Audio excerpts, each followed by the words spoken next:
Y por eso participar de este foro no significa ser complaciente, señor presidente.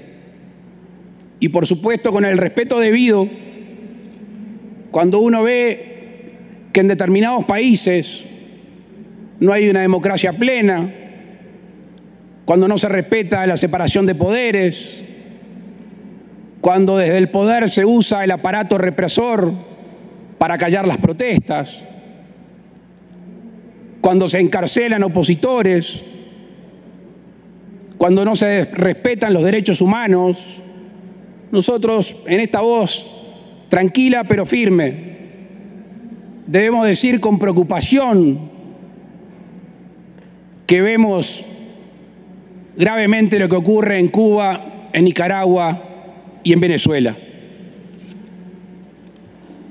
Cancilleres, ministros, representantes de organizaciones internacionales,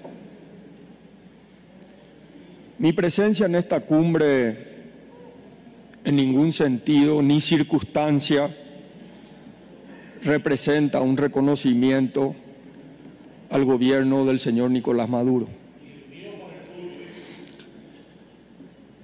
No hay ningún cambio de postura de mi gobierno y creo que es de caballeros decirlo de frente. Querido amigo y presidente don Andrés Manuel. Are you not going to celebrate? Okay, why are you so happy here? What's going on? Why are you dancing? Well, as everyone has just seen, welcome everyone to this episode from the North. We're gonna just be talking between you and I and Edu for this week's episode. And I, have this week been celebrating the words that we just showed you of Paraguay's president, Mario Abdo Benitez, and Uruguay's president, Luis Lacalle, at CELAC. And that's what we're going to be talking about this week. CELAC. I didn't even know about this international body until this week. But Edu, let's talk about a little bit first about what this international body is and where it came from and what its objectives are. For sure. So in three simple plates, like we say back home, the objective of CELAC is to be the leftist or the U.S. non-led version of the Organization of American States. So it was created in the year 2010, 2011. Yeah, 2010. By guess who? It always goes back. Our favorite, none other than Hugo Chavez, famously known as dictator of Venezuela and also a guy who died from ass cancer. Top 10 worst figures of Latin American history, I would say for sure, because he was so good at what he did, including creating organizations like this one that are still functioning for the authoritarian powers of the region. Yeah, and like let's contextualize a little bit more on what was going on in 2010 in Latin America to kind of explain where the CELAC came from. So yes, as we told you, it's basically the Organization of American States, but without the United States, it's meant to be a leftist response to what they perceive to be U.S. interventionism and just being in the region as a whole, as a political power. In 2010, we had back what we called the pink tide. If you guys remember, it was a pretty bad time for Latin America, where But the world was saying it was a great time. I always talk about the documentary, Oliver Stone's documentary, South of the Border, where Chavez takes him across South America, showing him how 21st century socialism is indeed working in Venezuela, at the time in Brazil, in Argentina, in Bolivia.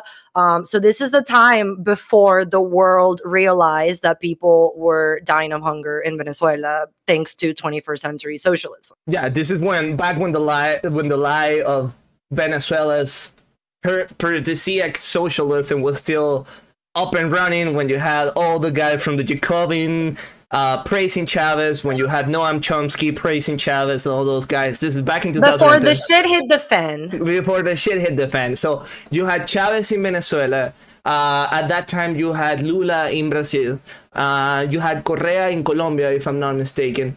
In Ecuador. And sorry, in Ecuador, if I'm not mistaken. And of course, yours truly, Chavez, was in... And Evo in Bolivia. And Evo in Bolivia. So basically, this organization was created with... And Pepe Mujica in Uruguay at the time, I believe. Pepe Mujica. Fuck that guy. But yes, Pepe Mujica was also involved in there. The organization didn't really took off until, well, today, because the pink tide kind of died out in the last decade. We've seen governments, center-right, and just right-wing governments taking over all the countries in Latin America. And in the recent years, we have seen somewhat of a shift. Some countries shift left, some countries shift right. One of the examples of a country going in the right direction, for example, was in Ecuador. Guillermo Lasso, new president, kind of took over what was left of Correísmo in Ecuador. This also happened in Argentina at the time when Macri was elected, and we're going to talk a little bit later about that. There is a similar trend going on there right now, and a lot of this has to do with the effects of socialism in Venezuela. Why, you know, the voting blocks have shifted. Why? Yeah, and it's the horrible thing about Latin America is that we're only shifting. It seems that we're only shifting from the far left to the far right, and we never stayed in between. So yeah, this new, let's say, call for the CELAC to kind of be a new thing again has been led by AMLO, Lopez Obrador, who's a leftist president of Mexico. He invited Díaz-Canel, Cuba's dictator. Friend of the leftist dictators of the region. Part of, like, the big news of this was that the dictator Díaz-Canel showed up in Mexico to receive the legitimacy of being a legitimate president, even though he's not. Just like Maduro took up the opportunity to do the same and went to Mexico to be pictured as a legitimate head of state. Mind you that this Maduro thing came out of nowhere, it would seem, because Maduro hasn't left the country, hasn't left Venezuela since 2019. He hadn't left the country since he was accused of drug trafficking by the U.S. government, and there was a reward put up for his arrest. But now it's all symbolic. Of course, it's all symbolic. No one's, well, I encourage anyone who wants to take that reward to just fucking go for it. Just get Maduro and give it to the DEA. But realistically, like, no one's gonna do it. It's more of a symbolic gesture. But since 2019, since Maduro had a warrant, a bounty on his head, he didn't leave the country. Now, this is the first time he's leaving the country to seek some recognition in this organization. But it seems to have backfired. Well, first of all, I want to go back a little bit, because a big reason this organization has been sort of reborn and leaders like AMLO are trying to make it a big player in the region again is the role of the head of the Organization of American States, Luis Almagro, who, and this is the sort of the hill they're dying on, saying why we need a new organization, because the Organization of American States is compromised according to the left-wing governments of the region, because Luis Almagro got his hands in the debate about a fraud election in Bolivia. And this is where things get tricky, because El Salvador's government, who has spoken against the left-wing dictatorships of the region, in this case is supporting the ousting of Luis Almagro, because they too are now embarking on an authoritarian path, and they don't want the Organization of American States telling them anything or excluding them from the conversation of regional powers. So now for them, it is also convenient to have an alternative body where Caribbean and Latin American governments can come together, where Luis Almagro, who has been a real important foe of these left-wing regimes, plays no role. Absolutely, and it's because of what the Organization of American States represents. it's supposed to be an independent and a democratic organization to, well, get together all the countries in the hemisphere, right? All the American countries. And but it's very interesting, Elu, that part of the allure that, this left-wing government say, oh, because we don't want the U.S., meddling in our affairs. But this is truly hard to believe. The leader of the Chinese Communist Party was invited to give a video message in this organization. Yeah. So the message here is clear. They're not going against imperialism. They want to align themselves with China and not the US. And are we surprised? Are we surprised? We're not surprised. Nobody's surprised. But yeah, that's essentially what it is. It's an extension of, let's call it, the new cooler Cold War between China and Russia versus US and France. Absolutely. So definitely it gets into that. But what happened was something interesting. I don't think anyone a week before the CELAC saw what was coming. That was going to happen. So essentially, last minute confirmation, Maduro said, I am attending CELAC, and everyone was like, what the fuck? This guy hasn't left the country in 2 years. He's obviously a dictator. We've been calling him out as a dictator for literally 2 years. So did the Organization of American States, which is why he can't show up in that regional, body either. So CELAC was his opportunity to shine. And in Mexico, a safe place for left-wing dictators of the region. That's why the Canel also showed up. They're not going to show up to DC or to Bogota, etc. And that's something interesting too, is that yes, there might be 3 dictatorships in Latin America: Cuba, Venezuela, Nicaragua, and all of them they're like left-wing dictatorships. And that's the facts. This when that was the Twitter conversation this week in our circle, and I was celebrating what the presidents of Uruguay, Paraguay, and Ecuador did, which was they showed up and used that stage to tell these dictators in their faces, us being here in this meeting doesn't mean that we are recognizing your government. These are all governments that have recognized that Venezuela as a dictatorship. And that all ties with what we were discussing last week with Gabriel. Go watch that episode. It was one of the best episodes we've ever made.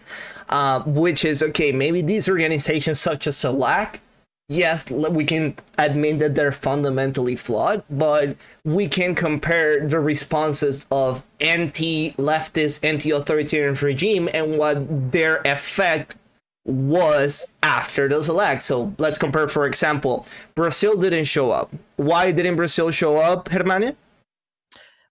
They really didn't show up to make a point, Brazil. But again, this is we have from worse to even worse choices because, in Brazil, we also have an authoritarian ruling, but of the right, Bolsonaro. So, of course, he's not going to show up to this event, just like Maduro is not going to show up to an Organization of American States. Exactly. And yeah, you can say, okay, he did that to make the point, but which point was bigger? Like, what has been the conversation? Has anyone discussed about the fact that Brazil didn't show up?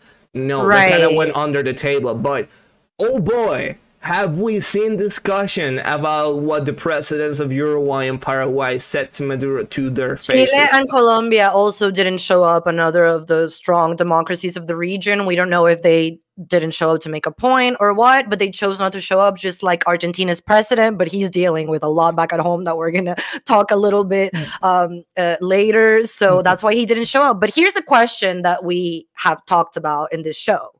Is what is the right way? Like our guest last week was saying, he was against the Trump administration strategy to deal with this type of organizations because what they have chosen to do is to retire. Like they retired from the United Nations Human Rights Council because they said, this is ridiculous. We have authoritarian powers sitting here and pretending that they care about human rights. So is that the right thing to do, to retire, or to do what Uruguay and Paraguay did, show up and say, but you're not a democracy to their faces? Now, a lot of people say, even though the news that we have seen in our circles are, Paraguay and Uruguay told the dictators to their faces they're dictators, a lot of people say that doesn't matter because at the end of the day, Díaz-Canel and Maduro showed up there. They were recognized as heads of states, and just that is a win for them. What do you think? I think it is. I mean, for sure, it's definitely a win for them. Being, just the fact that Maduro left the country that already tells you something. Right. Just that is a win. That is just by itself is a win, right? Like, he's going back to a point where he maybe was in 2018, in 2017, where, yes, like, everyone called him out as a dictator, but he was a little bit more confident and comfortable in his position, in his undisputed position as a head of state.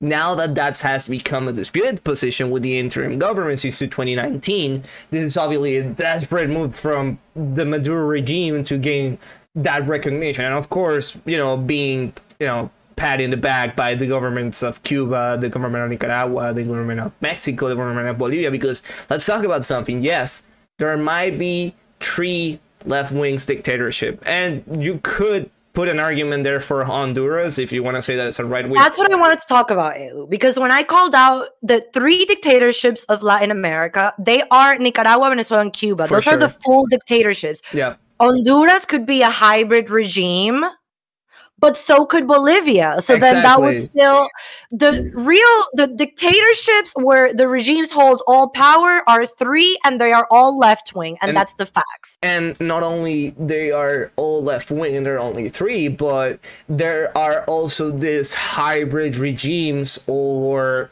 unperfect democracies. I think that's what the flawed democracies. I think that's what the term that political scientists like to use.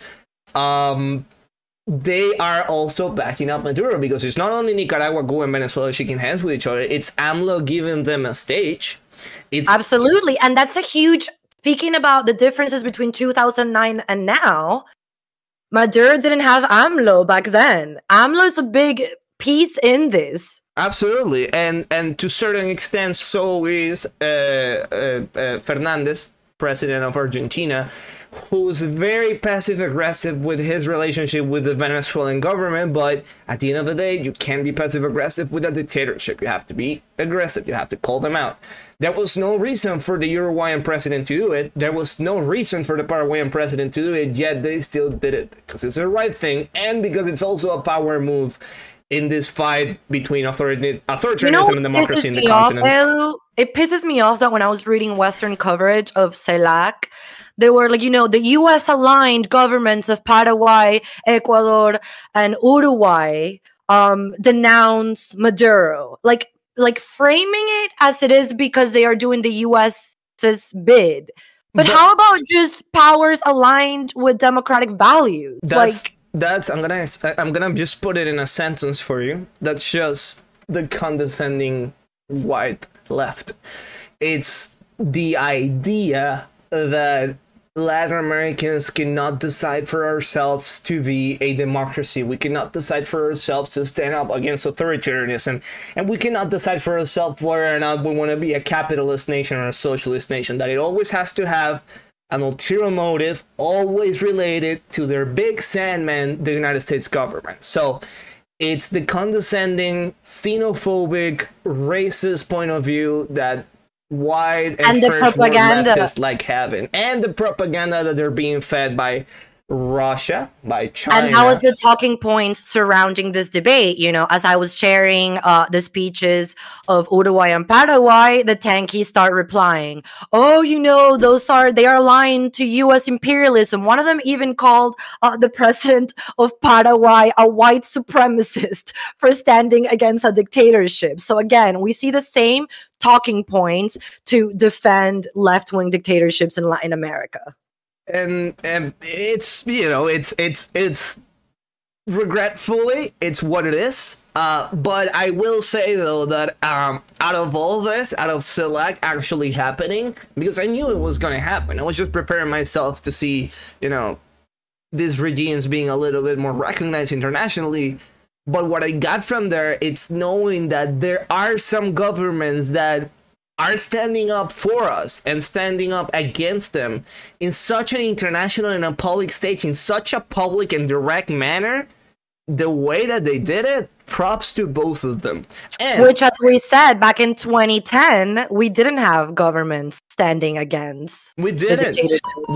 And it's a great thing that we have them now. And again, it's our brand. the From the North brand is that we will never stand or, you know, endorse a politician, because that's not the idea. We're here to be the ones asking questions. We're here to be the ones asking the awkward and uncomfortable reality, showing you the reality of politics. But, you know, in Latin America, when you have guys going from AMLO to Maduro to Evo, seeing guys like Lacalle, seeing guys like Lasso in Ecuador, seeing guys like the president of Paraguay, whose name I keep forgetting, it's fresh air. It's fresh and air we don't get a for lot my of lungs. wins. So all of us, you know, Cubans, Venezuelans, and Nicaraguans did get excited by just seeing someone of power telling them to their face that they are dictators. And by the way, on Twitter, a lot of people started with the whataboutism of always, you know, because there have been protests in Uruguay. And actually, that was, I think, Maduro. Well, Maduro's response was the same as socialist always. If you want to debate about democracy, wherever you want, in Venezuela, in Paraguay, in Uruguay, I accept your invitation to debate democracy, but you wouldn't do it there. That's what the first world socialists do all the time. It's like, if you want me to send you reading, they'll always tell me this. Do you want me to send you some resources about why Chavez was amazing? I'll send them to you. And then they send you like Al Jazeera documents, and they say Gray like Zone, Gray Zone, the Jacobin. But man. also, there have been recent protests in Uruguay against the government. So they started with that, what about this? And the president of Uruguay's response was perfect. Well, yes, there are protests because in my country, the opposition can complain through democratic means. And that is the great difference between Uruguay and Cuba. And, you know, props to Lacalle, because that was amazing. I just keep that thinking about how we're kind of orphaned, Venezuelans, Nicaraguans, and Cubans. We're kind of orphaned in the sense that only we know what we're going through, and now we have great, you know, heads of taste like Lacalle and Lasso and all these presidents calling out these regimes, which is great. But before, we were so orphaned that I remember back in the day when Chavez was still alive. I don't know if you remember. I think it was in a meeting with the European Union or something, whatever, I don't remember, but the point is that the King of Spain just had enough of Chavez saying bullshit, and he just went straight up and say, "¿Por qué no te callas? Why the fuck did you shut up?"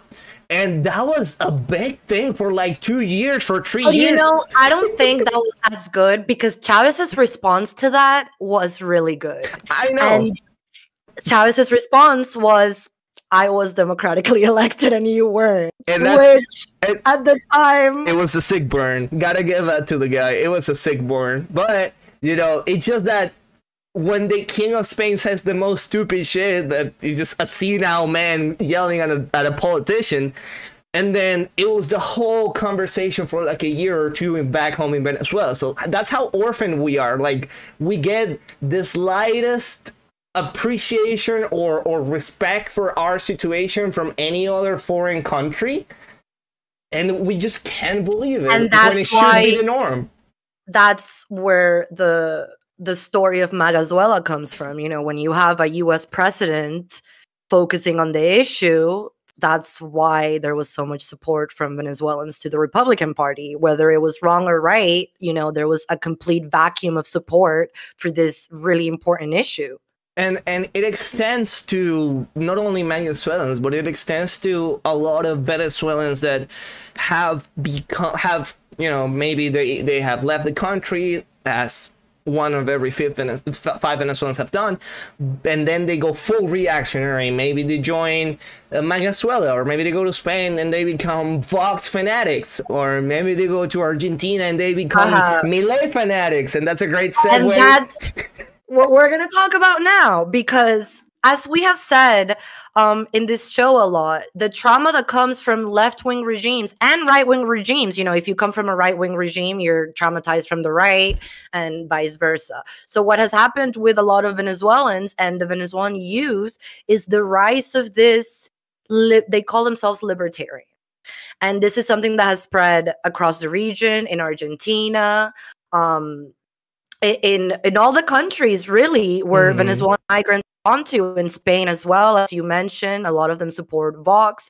And Argentina had sort of primary elections this week, where the speech, you know, the left wing all wants to be like Chavistas in Venezuela, has greatly helped this libertarian movement. So tell me, Edu, because you know more about all these different anarcho-capitalists versus paleo-libertarians. It's hard for me to understand, but this new populist star in Argentina, Javier Milei, what does he call himself? Javier Milei, I think he calls himself a libertarian. Sometimes he calls himself an anarcho-capitalist. Well, let's have a little class of, you know, a little bit about, you know, different right-wing ideologies. Not saying that any of them are bad or good, just they're different ideologies, and what's going on in Argentina. So if you're right-wing, at least in current politics all around the world, when someone describes themselves as a right-wing person, people usually think about the conservatives, the Donald Trumps of the world, the Vox, the what's happening in well, to some extent in El Salvador, sorry, with Bukele, right? Which is just your good old conservatives. They're going a little bit too far in the populist kind of trend, and they stop being good old conservatives and they start being like borderline fascists. That's one side of the spectrum of what right wing means, in the sense that are people that are following a free market or a capitalistic economy.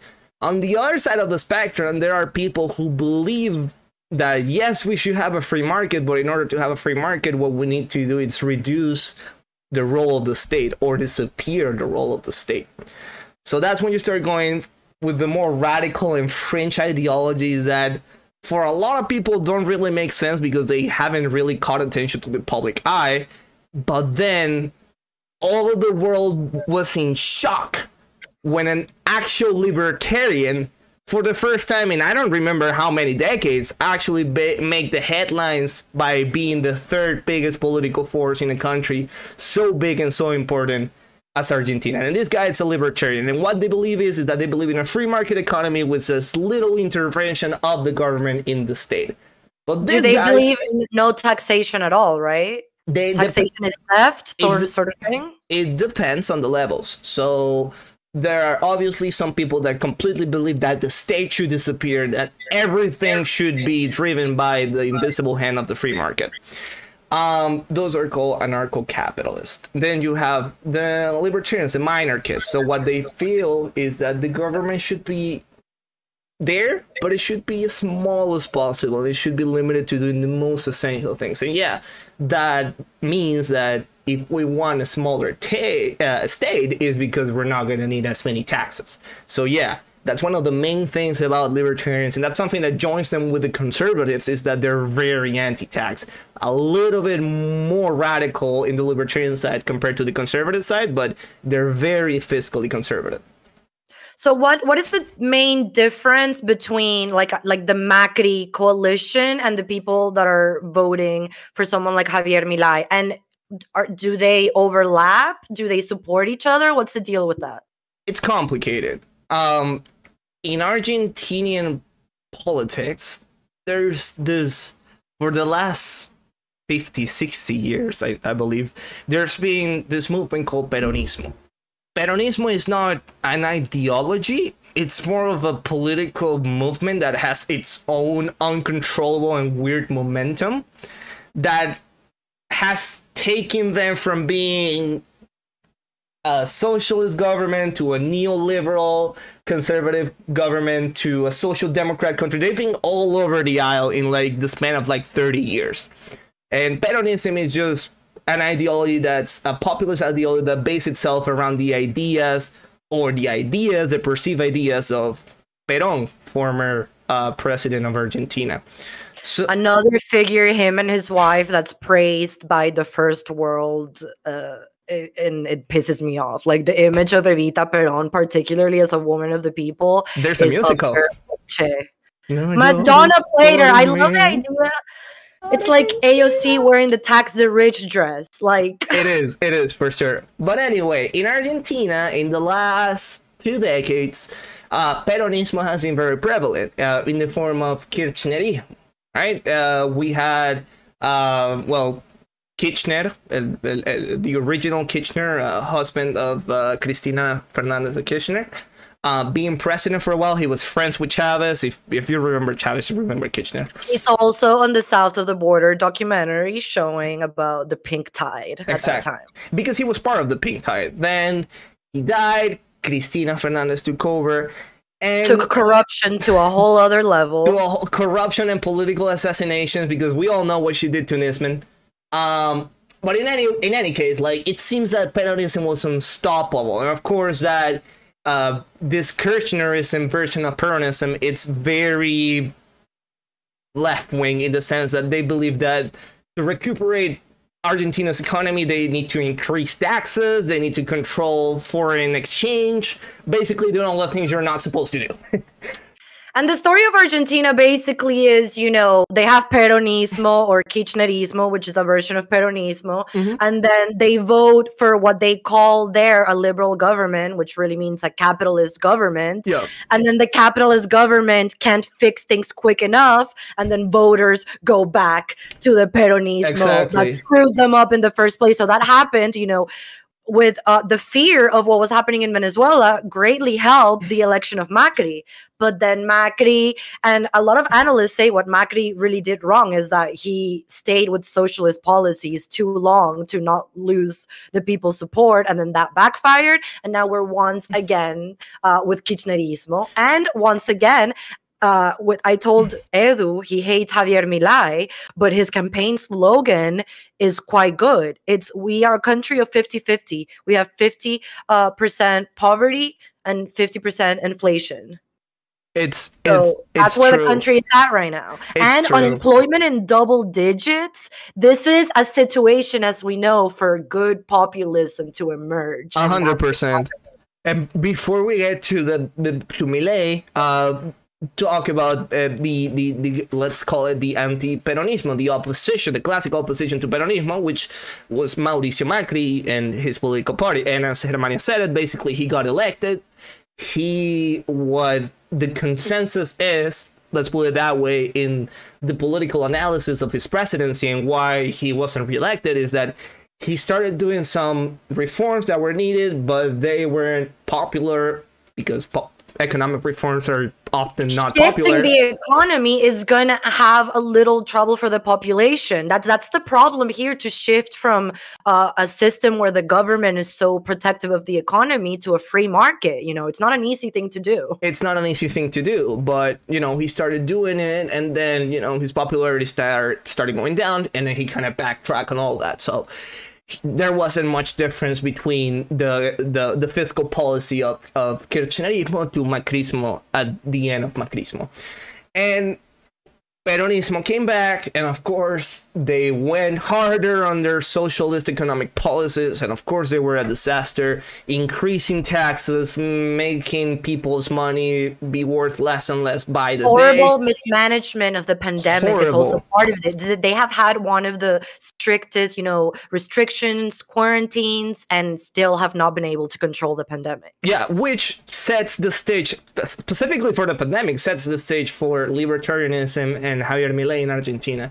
So, even though I want to be clear with this, I don't support Milei. I don't like him at all. He's very dangerous, as every populist politician is.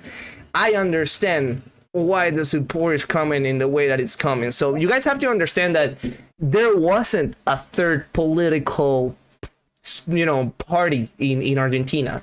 Like, there hasn't been one, and no one was expecting this to happen. This was a massive thing. I believe they got something like 14%. I don't know if that was nationally or in the province of Buenos Aires, but at the end of the day, they were the big surprise. And I was reading, not really like an analysis or anything, but I was reading Twitter, like Argentinian Twitter, when the election happened, and I found a tweet from a girl from Argentina that made me understand why people will vote Libertarian, because I honestly, like, why the hell would you vote for a crazy guy like me? Have you seen Milei? He looks like you know what I think is madman. interesting? These guys all have crazy hair, like Trump, Boris Johnson. Like the hair is part of it. What's that thing? Like, come on, guys. I think it's, you know, he definitely presents himself, as do populists of the right wing and the left wing, as anti-establishment. Yeah. You know, that's the speech. Politicians are all corrupt. So I, who have nothing to do with politics, he's an economist, Look at my hair. have to come in and save the situation because his politicians don't know what they're doing. And that's why I have, you know, unconventional hair and I don't wear a tie, just like Bukele. Just like, exactly. So for Argentinians, if you're an Argentinian youth, right, and you're a kid like me, like you're in your 20s or your teens, and you want to buy a video game in Argentina, not only you have to pay very high prices for the video game because your money is completely devaluated, but you have to pay like twice as much the price of the actual video game just in taxes to get it. So when you're seeing this, we're just seeing that you have one of the most strict quarantines in the entire world, in the sense that, you know, you can't go out, you have to wear masks, businesses are closed, and that didn't have the effect that they were hoping for. If anything, Argentina has one of the worst curves of coronavirus in the country. There's no ending in sight. So obviously you see all of the things, you see that you have the highest taxes in the world, that the government is controlling everything you do with your life, that the bureaucracy in Argentina is probably one of the worst bureaucratic systems that I've ever heard of. And if you are a migrant in Argentina, you know what I'm talking about. So all of these things, and then suddenly a guy comes in with new and fresh ideas, and he's selling you the idea that the enemy is the state, which it's not necessarily and the wrong. Institutions. It's not necessarily wrong in this case, but then they start selling you the idea that the institutions are also part of the problem. Then that's when you start getting to the slippery slope of, you know, populism, or really is it authoritarianism? This is the same scenario that saw the movement of Vox in Spain, particularly youth unemployment, because these movements are really powered by young people. Like, I really noticed, and they are, you know, multinational. I follow a lot of Venezuelan libertarians who are so into Javier Milei, and this is what I wanted to mention. When Javier Milei was giving his celebratory speech about how well he did in the elections, he had a Venezuelan flag behind him, because this is a big part of their speech. The left wing wants to do to you what Chavismo did to Venezuela. So this is a big part of the speech in Vox and Bolsonaro's speech and Bukele's speech. Trump, exactly. So this is, it's quite interesting to see Javier making the speech in front of a Venezuelan flag. I thought that was quite telling. And it's a powerful message. It's definitely a powerful message. And again, I don't like the guy, but seeing the guy doing what he did and having a Venezuelan flag on the back still, you know, still resonated with me. Like, wow, this is a powerful message. And especially for, you know, countries that we mentioned, like, but let's stick to, let's say, the US, Argentina, and Spain, countries that have a big population of Venezuelan migrants, and in general, migrants that are coming from, in the case of the States, other socialist regimes, such as Nicaragua, such as Cuba, right? When we have been historically orphaned because the international community has not stood up to help us when they needed to. They just kind of let these socialist regimes kind of become authoritarian and take over, right? Which, so by the way, Edu, we're back to normal, because I did want to mention how awful the Biden administration, are they concerned about CELAC at all and what happened there? Because again, that explains why we feel so orphaned. Like, where was Biden as she was giving his speech to the regional powers? Exactly. And that's why, like, maybe this has been like my most passive approach to populism, because I really hate populism. But in this particular case, in the case where Venezuelans are involved in the equation, it really pains me, because it's politicians taking advantage of our traumas, our lack of a father, for a better term, in the sense of someone that would take care of us and say, hey, I hear you, I'm here for you, and I will call out that guy a dictator for you. That's a really powerful message. And this may seem like it doesn't affect things that much, but you have to remember, we now have 6 million Venezuelan migrants and refugees across the world, a big chunk of those in the Latin American region. These migrants make an impact where they go. I mean, even in the States, we see so many young Venezuelans who are now, pundits for the right wing. And that's a fundamental part of their speech. Socialism destroyed my country. Let me tell you how all of the left wing and anything that's not right wing is evil. And that has made an impact across the region. I mean, a big reason why Duque was elected in Colombia was that fear of we don't want to be like Venezuela. Yeah, which to Colombians is like, it's obvious, obviously. Because they have it right there. They go out to the streets and they see tens of Venezuelans asking for money. So you can't really run from that. Exactly. And in the case of Argentina, like, extrapolated, like, yes, obviously this has an effect directly in the Venezuelan population in Argentina, and Argentinians that are close to Venezuelans, but even people that Argentinians that have nothing to do with Venezuela whatsoever, even people that don't care about Venezuela, they see that these effectively socialist policies, socialist economic policies, had pretty much brought their country to the brink of economic collapse, because Argentina, if you take out of Venezuela of the equation, Argentina is the worst country economically in Latin America. So when they see someone selling this anti-socialist rhetoric, it's very easy to capitalize on that. But they're pushing it because, something I noticed, like, I didn't know much about Javier Milei, so I started researching him, looking for, the red flags, because I know a lot of people like Edu tell me, no, he's basically a fascist, but I hadn't heard, like, specifically fascist things. But he doesn't even talk against socialism. He talks against social democracy, and that's where the nuance matters, because people like Edu and I are also activists against socialism. The problem is when they say that everything that's not right-wing is socialism.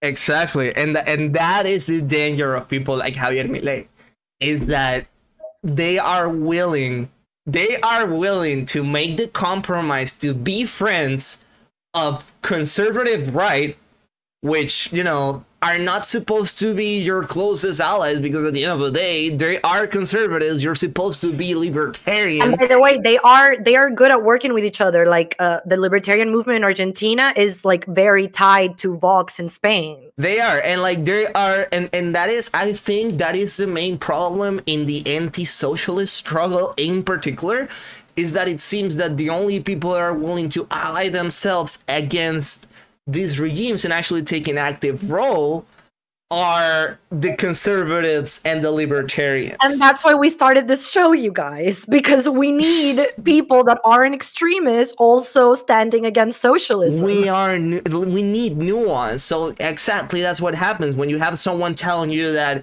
everything that's not as radical as me is essentially socialism. It's not that different from the rhetoric that, for example, people like Bernie Sanders have in the United States, saying that everything that's not as radical as me is essentially part of the establishment.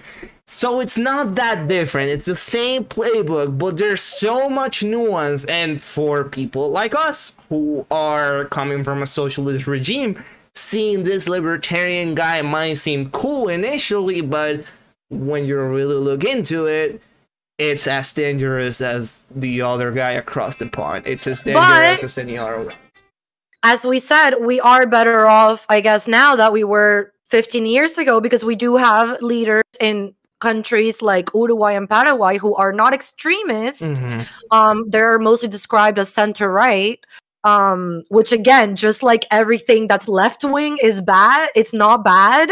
Not everything that's associated with the right wing is bad either. It goes on both sides, because people don't like to hear the equivalency. But yes, you can be a center-right leader and not be a fascist. It's true. It's so easy. It's actually so easy, but like, I guess people don't really know. So yeah, like the interesting thing here, it's many things. The first one, a populist movement a populist libertarian movement in South America. It's scary, sure, but it's also pretty interesting, because libertarianism is not a big thing in Latin America. You can imagine, if you read Eduardo Galeano, you can get an idea. Don't mention that name in this show. You can get an idea of how, left-wing Latin American politics in particular tend to be. So seeing this libertarian movement, if anything, it's interesting, But be And careful, again, guys. it's powered by young people. And just like I was saying, it's interesting how last century most dictatorships in Latin America were right wing. So then we have the backlash. Then we go to left wing dictatorships, and now we're having this libertarian authoritarian movement. It's funny because It's that crazy. should be an oxymoron. If you're a libertarian, should you be. should never be And authoritarian. to be fair, to the extent that they've come through, because they haven't formed a government, and I don't think they will anytime soon. But now they're a minority political party. You can't really blame them on being authoritarian because they haven't had the power to do it. And that's important. Like, I don't want to also, like, everyone, all my friends are like, Milei's a fascist. And I'm like, It's not, but he we're could seeing be. red flags. We're seeing red flags. We're calling out the red flags. But yeah, we Exactly. gotta just keep an eye on it. There is a libertarian youth movement growing in Latin America. And that's something else that I really want to, bring into the conversation, because I think it ties up to the state of, let's call it, the right in the world. And the right and the left. When we think about the left, those of us who have studied, socialism or read about socialism, you understand the left as a concept of class struggle, right? Working class against the bourgeoisie. But what seems to happen in 2021, politics in America especially, and by America I mean the whole American continent, is that socialism tends to be more associated with the socialites, with the urbanites, with the caviar socialists, the Starbucks communists, like we like to call them. And the working class, people that are earning minimum wage, they seem to go further and further right.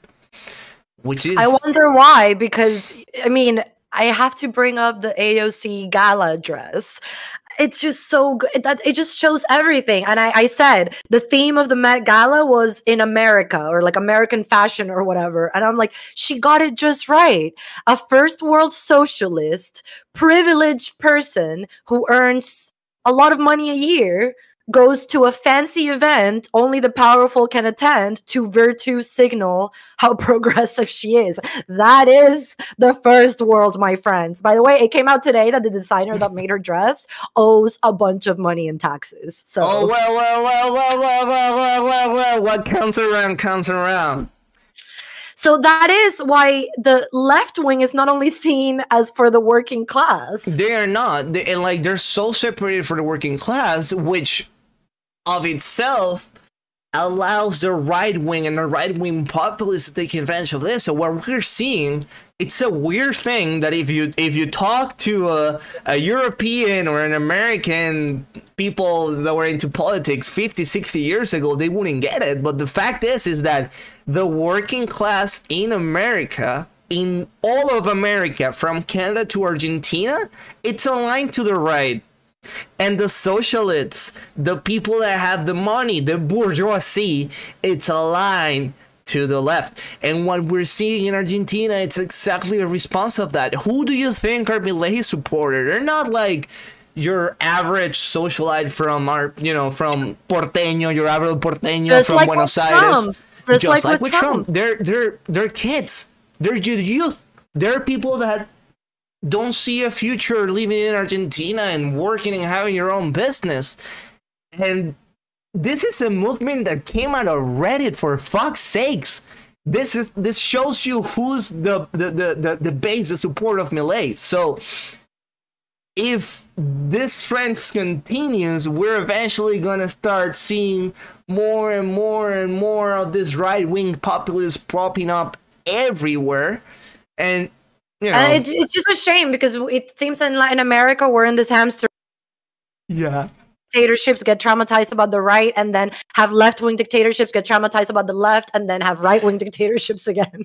It's a never-ending cycle, and we just keep going back and forth from the far left to the far right, to the far left to the far right. So that's, guys, when you see a president in a center left, center right, straight down in the center, people like Again, Uruguay's president, Paraguay's president, Ecuador's Even president. people don't want to hear this. Duque is not a far-right president. He is not. He is not. He's really like center-right, if anything. But hey, you could make an argument against Duque. We're not going to get into that conversation. But the fact that when you're seeing these people that are democratically elected leaders that are champions of democracy, champions of institutions. I had people telling me on Twitter this week, oh, why are you talking about Cuba, Nicaragua, and Venezuela, not the totalitarianism in Chile and Colombia?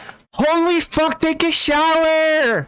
I'm not diminishing your troubles in Chile or in Colombia, but you're not in a dictatorship. Like there are levels. You're far away from a dictatorship. And every time you say that you're in a dictatorship, people are not gonna take you seriously.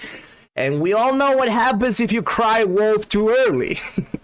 Absolutely. But, you know, we're always updating you guys about the state of the modern Cold War. And this CELAC meeting really shows us this. You know, Cuba, Venezuela, Nicaragua, El Salvador also, for some reason, just if they don't talk about Bukele's authoritarianism, he'll unite with this bloc who is looking to China to be daddy instead of the United States. And this is a bloc that, knowing China, they're not gonna care about the ideologically alignment of these countries, but because again, guys, and like, please, it's important that we all understand that the new fight, the new struggle, the new democratic struggle, it's not left versus right. That was in the 60s.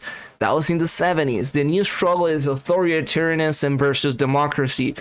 China's on the side of authoritarianism, and they don't give a fuck if you claim to be a socialist or a far right. They don't give a shit. If you're there to be their ally, if you're there to sell them phones, if you're there to sell them your free trade agreements, they're gonna come over and they're gonna take over. So Bukele might as well be the next big ally of China in a couple of years. Totally. And as we always say, China is right there, you know, doing the lobbying that they need to do to get these allies on their side. And let's hope that the United States jumps into this battle at some point with more enthusiasm that they seem to have had over the last 20 years. Hopefully. Because Latin America matters, believe it or not. China knows it. China knows that Latin America matters. Does Biden know it? Latinx lives matter. But all right, it's Hispanic Heritage Month, Edu. Hispanic Heritage Month. So you know what you do. You know, you want to go out, comete tu arepita. And before we go, I just have one last thing to say. Here, a democratic struggle that's been going on the last week. A freedom fighter, an artist, a feminist icon. A libertarian. I would say a libertarian. A feminist icon. Her name is Nicki Minaj. Oh, Nika. And Nicki Minaj, in an international scandal over her cousin's swollen balls. Do you have the tweet there? Talking about NFTs, I never understood the whole point about NFTs, but I would give all I have for the NFT of this tweet. Yeah, we can talk about NFTs in an episode, but here, do you have the tweet there? Okay. This is art of the highest level. It says, my cousin in Trinidad won't get the vaccine because his friend got it and became impotent. His testicles became swollen. His friend was weeks away from getting married. Now the girl called off the wedding. Just pray on it and make sure you're comfortable with your decision and not bullied. And guess what happened? This freedom fighter, for exposing the situation that happened to someone so close to her. You know what the fascists at Twitter decided to do? They decided to close her Twitter. But apparently I've read that wasn't even real. Said they had locked her account, but it wasn't true. No, they didn't. This is another win for the freedom fighters. The best thing about this is that two governments had to come out and say that this was not true, because the minister of Trinidad like spent 24 hours investigating the claims about Nikki's cousin's friends swollen balls, and had to come out saying after conducting a thorough investigation, he can now say there's been no cases of the vaccine causing gonorrhea. Basically, imagine being like the Trinitarian like public officer is like, good morning, I have a job for you today. You're not gonna believe this. You're gonna look into the weird case. You're not gonna believe it. So you know who Nicki Minaj is? But this scandal came out, like, was happening for a whole week. And then, of course, because it was such a big scandal, press from all over the world sent journalists to Trinidad to investigate the case. And Nikki got mad that journalists were reaching out to her family. So she starts doxing all these reporters on Twitter and publishing their information. Guys, like, this has been the biggest and best week to be a Nicki Minaj fan. Because I still stand. I'm still sorry. stand, but like Hermana said, she straight up doxed them on her Instagram. Do you know how many people follow her? Like, she know what she was doing. And so this libertarian freedom fighter who got in all this trouble for speaking the truth. Oh, the right wing started immediately supporting her, saying, yes, speak the truth. They want to shut you down. So yeah, we really had to talk about that from the north, because Trinidad is also south. So we had to let people know from the north, so guys, about the scandal. I love the vaccine. So guys, so essentially our official statement is that if you don't want to get your balls swollen, don't get chlamydia. Oh, is it chlamydia? I got confused because I didn't know the STD that would cause that, but then people started saying that the friend actually got an STD and was making excuses because he cheated. Of course, that's like, imagine like they cheated on someone and they caught you red-handed because you got fucking chlamydia on your dick. And then you have your cousin saying no. Wait a minute. It was the vaccine. And then you have an international star blow up your cover to the world. So thank you, Nicki Minaj, for giving us the best week of our lives. Thank you. We needed some fun after seeing Maduro and the Canel being celebrated in Mexico. Didn't we? Those motherfuckers don't deserve anything. But I guess this is where we're staying at. And from the north, this has been episode what? 6? Something like that. So see you guys next week.